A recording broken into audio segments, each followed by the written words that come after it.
अस्सलाम वालेकुम। Geographical terms के हवाले से ये हमारा दूसरा लेक्चर है।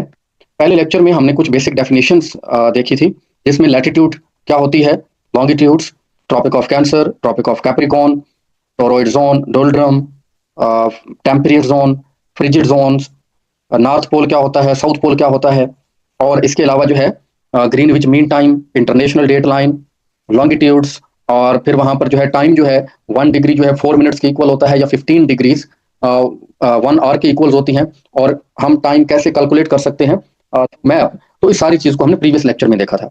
आज के इस लेक्चर में हम मजीद कुछ फंडामेंटल डेफिनेशंस देखेंगे, जिसमें क्रीक क्या होती है, बे क्या होता है, गल्फ क्या होती है, स्ट्रेट्स, इस्थमस, और सी और ओशन में क्या फ़र्क है। और इसके अलावा जो है हमारे पास वैली क्या होती है, Canon, gorge, archipelago, isthmus, canals, और और कुछ इस तरह से हमारे पास आइसबर्ग्स होते हैं, ग्लेशियर्स होते हैं, रिंग ऑफ फायर का कंसेप्ट क्या है, लैंडलॉक कंट्रीज को देखेंगे, डबल लैंडलॉक कंट्रीज, और कुछ डेफिनेशंस नोट्स मैंने आपके साथ शेयर किए हैं। तो इन सारी चीज़ों को आज के लेक्चर में हम कवर करेंगे। जी, तो पहली स्लाइड में हम ये देखने की कोशिश करेंगे कि हमारे पास क्रीक क्या होती है। मैं पहले कुछ डायग्राम्स बना देता हूँ ऐसे करके। 3 साइड्स पे लैंड है और एक साइड पे ओपनिंग है, यहाँ से पानी इन होता है या आउट होता है, तो इसको हम क्रीक बोलते हैं। इसी को थोड़ा सा वाइड कर दें, इसका जो ओपनिंग है वो थोड़ी सी वाइड कर दें, तो ये गल्फ बन जाती है। और इससे थोड़ा सा और वाइड कर दें तो ये बै बन जाती है। और इसको और थोड़ा सा वाइड करें इसकी ओपनिंग को, तो ये बाइट कहलाती है। और इसी तरह से फिर बीच होती है, ये तकरीबन जो है वो स्ट्रेट हो जाती है। तो इस तरह करके 3 साइड्स पे हमारे पास 3 साइड्स पे क्या होती है, लैंड होती है, और एक साइड पे स्मॉल ओपनिंग होती है या वाइड ओपनिंग होती है। तो उस लिहाज से हम इन टर्मिनोलॉजीज को यूज करते हैं। अब यहाँ पर हम बात करते हैं जी, बे ऑफ बंगाल आपको नजर आ रहा होगा। बे ऑफ बंगाल को आप देखें तो ये यूं करके जो है, इसकी ओपनिंग देखें तो ये काफी वाइड है, काफी वाइड है, तो ये बे है। इसी तरह से आगे हम देखेंगे कि गल्फ क्या होता है, और गल्फ की ओपनिंग जो है वो थोड़ी सी कम होती है, वाइड उस तरह से नहीं होता जिस तरह से बे होता है। हम गल्फ ऑफ मैक्सिको को देखेंगे, और भी कुछ गल्फ है। और आगे बढ़ें जी। हाँ, हम यहाँ पर स्ट्रेट्स को भी डिस्कस करेंगे, जैसे कि स्ट्रेट ऑफ मलाक्का यहाँ पे है, और इसी तरह से इस्थमस क्या होती है। जी, क्रीक्स का कॉन्सेप्ट यहाँ पर सर क्रीक्स के बारे में पेपर में पूछा जाता है। बेसिकली हमारा जो इंडस रिवर है, ये सिंध में जाके अपना डेल्टा बनाता है। डेल्टा बनाने का क्या मतलब है कि ये डायरेक्टली इंडस रिवर जो है हमारा अरेबियन सी में जाके नहीं गिरता, बल्कि ये क्या करता है कि अपने आप को पहले छोटी छोटी नदियों में बांट देता है और फिर जाके गिरता है। तो ये जो छोटी छोटी नदियां हैं, इनको हम क्या बोलते हैं जी, क्रीक्स बोलते हैं। बहुत सारी क्रीक्स हैं, जिसमें ये किंजर क्रीक, ये पाकिस्तान के पास है। इसी तरह से ये कोरी क्रीक है, ये इंडिया के पास है। आप देख रहे हैं तीनों साइडों पे क्या है, ये रन ऑफ कच्छ का इलाका है, तीनों साइड्स पे लैंड है, और बीच में क्या जा रहा है जी, पानी जा रहा है। और ये क्रीक्स ऐसा नहीं है कि पूरा साल जो इनमें पानी रहता है, ये सर्दियों में खुश्क हो जाती हैं। जैसा कि यहाँ पर जो है ये क्रीक जो है 96 किलोमीटर इसकी लेंथ है, और ये एग्जैक्टली पाकिस्तान और इंडिया के बॉर्डर पे मौजूद है। तो अब सर्दियों में जब यहाँ पे पानी सूखता है, तो पाकिस्तान कहता है कि ये सारे का सारा जो लैंड एरिया है क्रीक का, ये मेरा है। और इंडिया क्लेम करता है कि ये मेरे पास है। तो इस वजह से ये तनाजा बना रहता है। जब पानी होता है फिर तो इंटरनेशनल लॉ के अकॉर्डिंग 50-50 होता है, तो बीच में जो बाउंड्री बनती है। तो बहरहाल ये एक डिस्प्यूट है, और इस पर जो है अक्सर प्रॉब्लम रहती है। और ये जो क्रीक है, ये पाकिस्तान की तरफ से इधर सिंध मौजूद है, और इंडिया की तरफ से इधर ये रन ऑफ कच्छ का इलाका, और ये यहाँ पर गुजरात है। आगे बढ़ते हैं जी। वैली और कैनोन और गॉर्ज में क्या फर्क है। वैली जो है ये बेसिकली माउंटेन्स के बीच एक लो एरिया होता है, जहां पर पानी वगैरह रुकता भी है, जमा होता है, और फिर आगे की तरफ चला जाता है। और यहाँ पर ये जो वैली होती है, इसकी ये जो दोनों साइड्स पर पहाड़ होते हैं, उनकी ढलवाने स्टीप नहीं होती, बल्कि ये जो स्लोप होती है इनकी जेंटल होती है। लेकिन इसके मुकाबले में अगर देखा जाए, तो गोर्ज जो है वहां पर स्लोप जेंटल नहीं होती, बल्कि जो माउंटेन्स हैं वो स्टीप होती हैं, सीधी खड़ी होती हैं, 90 डिग्री के एंगल पे खड़ी होती हैं दोनों साइड्स पर। और ये जो है काफी डीप एरिया होता है दोनों माउंटेन्स के बीच में, और यहाँ से पानी जो है वो गुजर रहा होता है, तो इसे हम गोर्ज कहते हैं। और ये बहुत नैरो होती है। ये क्या होती है जी, नैरो होती है। इसके मुकाबले में ये जो कैनोन है, ये भी दो पहाड़ों के बीच में होती है, माउंटेन्स के। लेकिन यहाँ पर ये जो माउंटेन्स हैं, ये स्टीप होती है, 90 डिग्री होता है। और इसमें फर्क ये है कि यहाँ पर ये जो माउंटेन्स के दरमियान गैप है वो थोड़ा वाइड होता है। तो मतलब गॉर्ज जो है, गॉर्ज ये जो है ये नैरो होती है, 2 माउंटेन्स के दरमियान नैरो गैप होता है और इधर जो है वो थोड़ा वाइड गैप होता है। और दोनों में जो स्लोप है वो बिल्कुल स्टीप होती है, 90 डिग्री पे होती है, लेकिन जो वैली है वहाँ पर 90 डिग्री नहीं होती, 90 डिग्री से कम ही रहती है स्टीप। तो इस वजह से जो है ये थोड़ा-सा एक फ़र्क है, इसको देखना लाज़मी था। उम्मीद है आपको समझ आ गई होगी। नेक्स्ट आगे बढ़ते हैं जी। ये हमारे पास कुछ आइसलैंड हैं आइलैंड्स हैं और इन आइलैंड्स का ये जो क्लस्टर है इसको आर्किपिलागो कहते हैं, आर्किपिलागो। तो ये दुनिया की सबसे बड़ी आर्किपिलागो है। इंडोनेशिया, मलेशिया और फिलिपाइंस ये सारे जो है छोटे-छोटे आइलैंड्स जज़ीरों पर मुश्तमिल होते हैं और इनके जो झुरमुट है या इनका ये जो मजमूआ है इसको आर्किपिलागो कहते हैं और ये दुनिया का सबसे बड़ा आर्किपिलागो है। और इसके अलावा हम इसमें मज़ीद कुछ डेफिनिशंस भी देख लेते हैं। जैसे कि यहाँ पर स्ट्रेट है। स्ट्रेट जो है ये स्ट्रेट ऑफ मलाक्का है। ये 2 आइलैंड्स के बीच है और ये स्ट्रेट क्या होती है जी? स्ट्रेट बेसिकली एक narrow strip of the water होती है जो कि एक large body of the waters को आपस में कनेक्ट करती है। 2 साइडों पर लार्ज बॉडी होती है, एक हैवी बॉडी होती है पानी की और बीच में ये एक नैरो सी एक स्ट्रिप होती है पानी की जो इन 2 बड़े पानियों को आपस में मिलाती है। तो इसे हम क्या बोलते हैं जी? स्ट्रेट बोलते हैं। तो ये डेफिनेशन आपकी क्लियर हो गई। इस स्ट्रेट के अलावा जो है हमने देखा था गल्फ। मैंने आपको बे के बारे में बताया था और गल्फ के बारे में कि मैंने बताया था कि क्रीक जो है उसकी ओपनिंग थोड़ी-सी नैरो होती है और जो गल्फ होती है उसकी ओपनिंग जो है वो वाइड होती है। तो यहाँ पर ये गल्फ आप देखें, ये गल्फ ऑफ थाईलैंड है और ये थोड़ी-सी इसकी जो ओपनिंग है वो क्या है जी? वाइड है। और हमने बे ऑफ बंगाल को देखा था तो उसकी ओपनिंग और ज़्यादा वाइड थी। तो यहाँ से आगे बढ़ते हैं जी। और कुछ डेफिनेशन, हाँ, आइलैंड की डेफिनेशन हमने देखनी है। ये एक आइलैंड मान लेते हैं, ये एक आइलैंड है। तो आइलैंड क्या होता है बेसिकली? खुश्की का एक टुकड़ा जो कि पानी में घिरा हुआ हो, यानी उसकी चारों साइड्स पे क्या हो जी? पानी हो, तो उसे हम क्या बोल देते हैं? आइलैंड बोल देते हैं, आइलैंड। इसके अलावा आइलैंड का एक ज़िद टर्मिनोलॉजी है पेनिनसुला। अब आपने सनाई पेनिनसुला, अरेबियन पेनिनसुला पढ़ा होगा। वो क्या होता है जी? कि उनकी 3 साइड्स जो है, जो पेनिनसुला होता है, जो पेनिनसुला है उसको मैं यहाँ पे ड्रॉ कर देता हूँ। अरेबियन पेनिनसुला जैसे आपने देखा है, तो 3 साइड्स पे क्या होती है जी? लैंड होती है। सॉरी, एक साइड पे लैंड होती है और 3 साइड पे पानी होता है। जैसा कि इस तरफ उसके सऊदी अरेबिया मान लेते हैं, यहाँ पर ये सऊदी अरेबिया है। इसके एक तरफ क्या होता है जी? गल्फ ऑफ ईरान है, यहाँ पर ये पानी होता है सारा। इस तरफ क्या होता है जी? रेड सी है, इधर इजिप्ट है और अफ्रीका है, तो बीच में क्या होता है? रेड सी है। और इस तरफ क्या है तीसरी साइड पर? हमारे पास अरेबियन सी। तो इस तरफ जो है ये जो अपना मिडल ईस्ट है हमारा और ऊपर जो है वो सारी की सारी लैंड कनेक्टेड है। तो ये जो सऊदी अरेबिया है, ये वाला जो सऊदी अरेबिया है, इसके तीनों साइड्स पर क्या होता है जी? पानी और एक तरफ जो है वो खुश्की से जुड़ा होता है। ये तो इसे हम क्या बोलते हैं? इस लैंड एरिया को पेनिनसुला बोलते हैं। जैसे सिनाई पेनिनसुला है या हमारे पास अरेबियन पेनिनसुला है। तो इसके अलावा जो है हम देखते हैं जी कि हमारे पास आइसबर्ग क्या होता है? आइसबर्ग दरअसल ये जो है बर्फ का एक बहुत बड़ा तोदा होता है या एक बहुत बड़ी बॉडी होती है बर्फ की, जिसे हम आइसबर्ग कहते हैं। तो सबसे बड़ा आइसबर्ग जो है वो कहाँ पर है?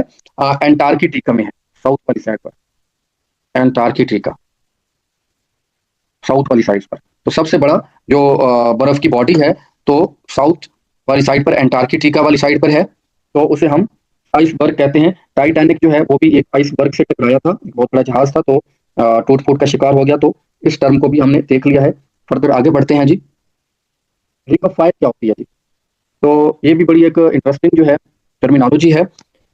इसलिए इसको रिंग ऑफ फायर बोलते हैं कि ये एक रिंग शेप है दुनिया के नक्शे के ऊपर और इस रिंग शेप में ये वोल्केनिक एक्टिविटीज होती हैं, अर्थक्वेक्स आते हैं और अर्थक्वेक आने के नतीजे में क्या होता है? अर्थक्वेक बनता कैसे है बेसिकली? अर्थक्वेक असल में जो मोल्टन रॉक्स होती हैं ज़मीन के अंदर, तो वो जब शेक होती हैं, तो जहाँ पर जो ज़मीन की सरफेस करीब होती है और नरम होती है, तो वो वहाँ से इरप्ट होकर बाहर आ जाता है। जब इरप्ट होकर वो मैग्मा बाहर आता है, तो वो जो अंदर मोल्टन रॉक्स पहले ज़मीन के अंदर थे, हम उसको मैग्मा बोल रहे थे। जब ये इरप्ट होकर बाहर आती हैं, तो हम इसे क्या बोलते हैं? लावा। अब ये लावा जो है फिर इतना पैसेज ऑफ टाइम ठंडा होता है और फिर ये पहाड़ की शक्ल अख्तियार कर जाता है। तो अब ये जो एरिया है पैसिफिक ओशन में, ये हमारे पास साउथ अमेरिका है, ये नॉर्थ अमेरिका है। तो इट मीन्स यहाँ पर ये जो है चिली और साथ में पनामा और एक्वाडोर, ये छोटी-छोटी कंट्रीज़ हैं। फिर यहाँ पे मैक्सिको, यूनाइटेड स्टेट, कनाडा, ये अलास्का स्टेट है अमेरिका की, और इस तरफ हमारे पास ये रशिया और चाइना आता है, देन ये जापान, और फिर हमारे पास south east Asian countries, then New Zealand वगैरह यहाँ तक। तो ये सारी की सारी रिंग जो है यहाँ पर वॉल्केनिक एक्टिविटीज बहुत ज्यादा होती है, और इस वजह से अर्थक्वेक्स की वजह से यहाँ पर ये जो समुद्री पानी है इसमें फिर तूफान आते हैं, जिसे हम क्या बोलते हैं जी, साइक्लोन्स, साइक्लोन्स, टाइफोन्स, और इस तरह के हम टर्म्स इस्तेमाल करते हैं। तो ये यहाँ पर अर्थक्वेक्स की वजह से आती हैं, और इसे हम रिंग ऑफ फायर भी कहते हैं। इसके अलावा एक और टर्म है टोर्नेडो। टोर्नेडो, तो ये जो है वो खुश्की के ऊपर, हमारे जो लैंड एरिया के ऊपर जो एक बड़े बड़े हमारे पास आंधी और तूफान आते हैं उसे बोलते हैं। आगे बढ़े जी। तो ये हमारे पास लैंड लॉक कंट्रीज हैं। टोटल हमारे पास पूरे वर्ल्ड में 48 लैंड लॉक्ड सॉवरेन कंट्रीज हैं, जिसमें 12 जो है हमारे पास एशिया में है, और बाकी जो है तो साउथ अमेरिका वाली साइड्स पर है, और जो नॉर्थ अमेरिका है वहां पर कोई भी लैंड लॉक कंट्री नहीं है। अब इसको हम देख लेते हैं जी। यहाँ पर बोलीविया और पैराग्वे, पैराग्वे, ये हमारे पास दो लैंड लॉक कंट्रीज हैं, और ये अफ्रीका में नाइजर, माली, और इसके अलावा जिम्बाब्वे है, बोस्टाना है, और काफी सारे कंट्रीज हैं। और यहाँ पर जो है सेंट्रल एशिया में ये ज्यादा फेमस है, पेपर में पूछे जाते हैं, मंगोलिया है। सॉरी, ये मंगोलिया तो हमारे पास आएगा ईस्ट एशिया में। सेंट्रल एशिया में हमारे पास ताजिकिस्तान है, उज्बेकिस्तान है, तुर्कमेनिस्तान है, कजाकिस्तान है, और साउथ एशिया में हमारे पास अफगानिस्तान आ जाता है। तो ये सारे के सारे हमारे पास लैंड लॉक कंट्रीज हैं, और ये लैंड लॉक कंट्रीज जब किसी एक और कंट्री को लॉक करते हैं तो उसको हम डबल लैंड लॉक कहते हैं। दुनिया में सिर्फ दो ही डबल लैंड लॉक कंट्रीज हैं, जिसमें एक हमारे पास उज्बेकिस्तान है, क्योंकि उज्बेकिस्तान की बाउंड्रीज को आप देखेंगे तो एक तरफ अफगानिस्तान है, दूसरी तरफ तुर्कमेनिस्तान है, ऊपर कजाकिस्तान है। तो ये जो साइड के कंट्रीज हैं वो खुद भी लैंड लॉक्ड है, तो उन लैंड लॉक कंट्रीज ने इसको घेरा हुआ है, तो लिहाजा ये डबल लैंड लॉक हुआ। इसके अलावा यूरोप में लिechtenstein है, जिसको हम फर्दर नेक्स्ट स्लाइड में देखेंगे। और इसके अलावा जो है हम यहाँ पर और कुछ टर्म्स को डिफाइन कर लेते हैं। सबसे बड़ा जो है हमारे पास gulf, gulf of Mexico, gulf of Mexico इधर अमेरिका वाली साइड पर है। ये हमारे पास बे ऑफ बंगाल यहाँ पर है। ये हमारे पास गल्फ ऑफ थाईलैंड था, और ये ऑस्ट्रेलियन बाइट है। बाइट आप देखें ऑलमोस्ट स्ट्रेट है। अच्छा जी, और इसके अलावा हमने स्ट्रेट ऑफ मलाका देखी है, और इसके अलावा होती है जी स्ट्रेट ऑफ ये मोज़म्बिक है। अच्छा जी, तो लेक्स की डेफिनेशन क्या होती है? लेक क्या होती है? लेक दरअसल एक ऐसी वाटर बॉडी होती है जिसके चारों अतराफ में लैंड हो, और बीच में वो पानी फंसा हुआ हो उस चारों तरफ लैंड एरिया के अंदर, तो उसे हम क्या बोलते हैं? लेक। जैसे कि हमारे पास कैस्पियन, आप कैस्पियन सी आमतौर पे पढ़ते हैं, लेकिन आप उसको देखेंगे कैस्पियन सी को, तो वो यहाँ पर जो है आप देख रहे हैं लैंड के बीच घिरा हुआ है, तो बोलने को तो कैस्पियन सी है, एक्चुअल में ये क्या है जी? लेक है। तो इसके अलावा जो है हम नेक्स्ट स्लाइड में जाते हैं। ये डबल लैंड कंट्री है, ये हमारे पास है जी लेचेस्टाइन।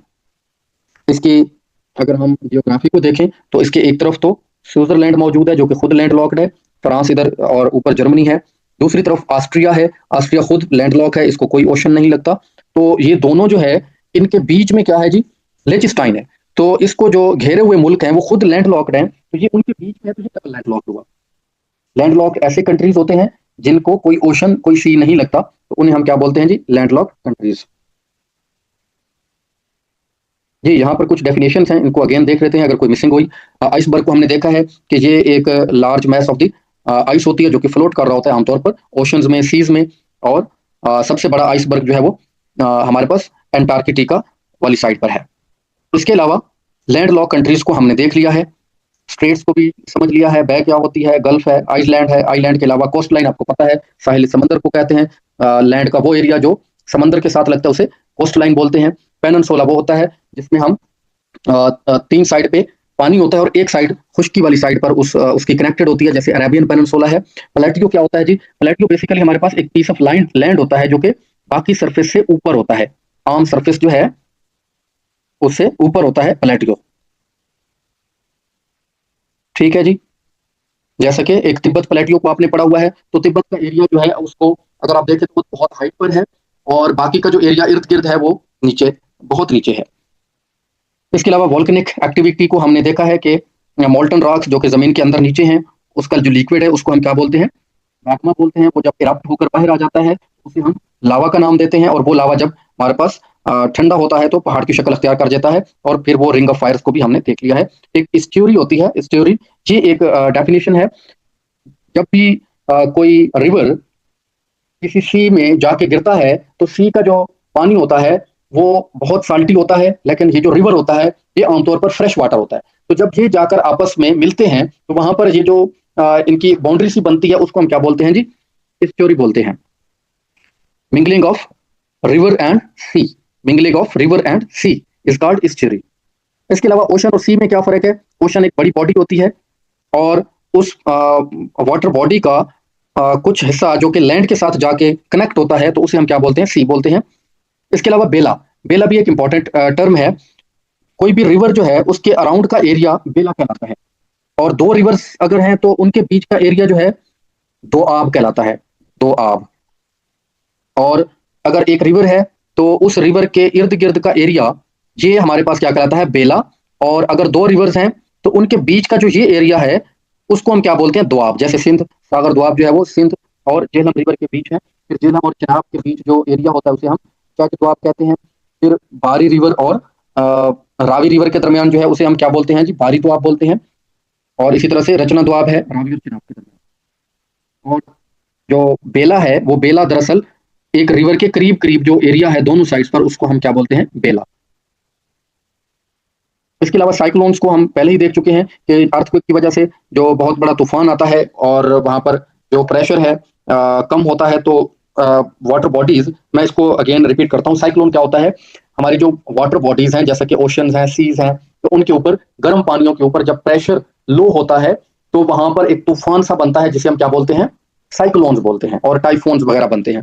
लेकिन जो दूसरी साइड लैंड एरिया है, लैंड एरिया के ऊपर जब प्रेशर कम होता है तो करीब वाले एरिया से हवा तेजी से आती है, आंधी की शक्ल अख्तियार कर लेती है, और उनको हम क्या बोलते हैं? टोर्नेडो, टोर्नेडो बोलते हैं। आर्चिपिलागो को हम पहले ही डिस्कस कर चुके हैं। आगे बढ़ते हैं। ग्रेट बैरियर रीफ क्या होती है?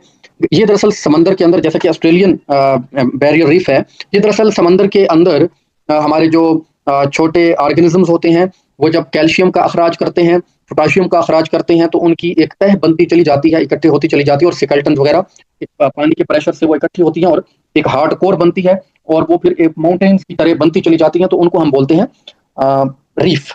और सबसे बड़ी रीफ जो है वो ऑस्ट्रेलिया के करीब ग्रेट डिवाइडिंग रेंज जो है उसके साथ आगे की जानिब ग्रेट बैरियर रीफ हमें ओशन के अंदर मिलती है जी। इसके अलावा सबवे जी, सबवे दरअसल माउंटेन्स वगैरह को काट कर हम अंदर जो उसके रास्ता बनाते हैं, जो टनल बनाते हैं, तो वहां पर जो रास्ते हैं उनको हम अंडरग्राउंड पैसेज या सबवे बोलते हैं। सुनामी जापानीज लैंग्वेज का एक वर्ड है, और ये जब अर्थक्वेक आते हैं, रिंग ऑफ फायर जिसे हम, जो कि हम पहले देख चुके हैं स्पेसिफिक क्वेश्चन में, तो वहां पर अर्थक्वेक्स की वजह से क्या होता है जी? बहुत बड़े तूफान आते हैं समंदर के अंदर, और वो जब लैंड एरिया को हिट करते हैं तो इन्हें हम इस टर्म को तासुनामी से जो है वो याद करते हैं।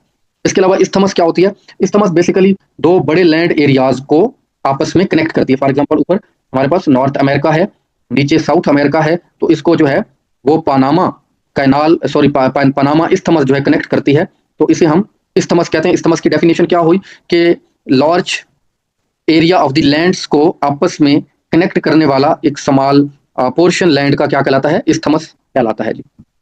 इसके अलावा स्ट्रीम को हम देख चुके हैं। और पैनागिया क्या है जी? सुपर कॉन्टिनेंट को बोलते हैं।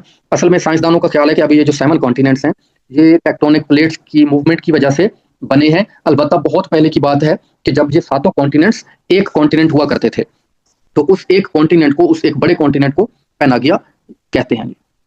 गोर्ज और कैनोन को हम देख चुके हैं।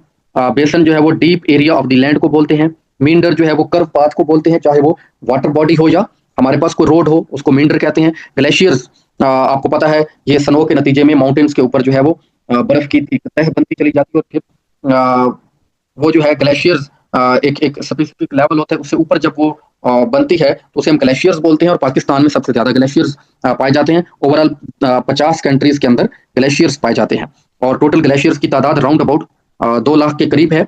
और अल्पाइन ग्लेशियर्स को वैली ग्लेशियर्स भी बोलते हैं। और हमने आइसबर्ग का भी तस्करा किया है टॉपिक के शुरू में। आइसबर्ग A76 ये वीडल सी में है, और वीडल सी कहां पर है जी? एंटार्कटिक में है, एंटार्कटिका में है। तो आज का लेक्चर यहाँ पे हम एंड करते हैं जी। हमने यहाँ पर जो है डेफिनेशन समझने की कोशिश की है। नेक्स्ट लेक्चर में हम इंशाल्लाह मजीद कुछ टर्म्स को डिस्कस करेंगे।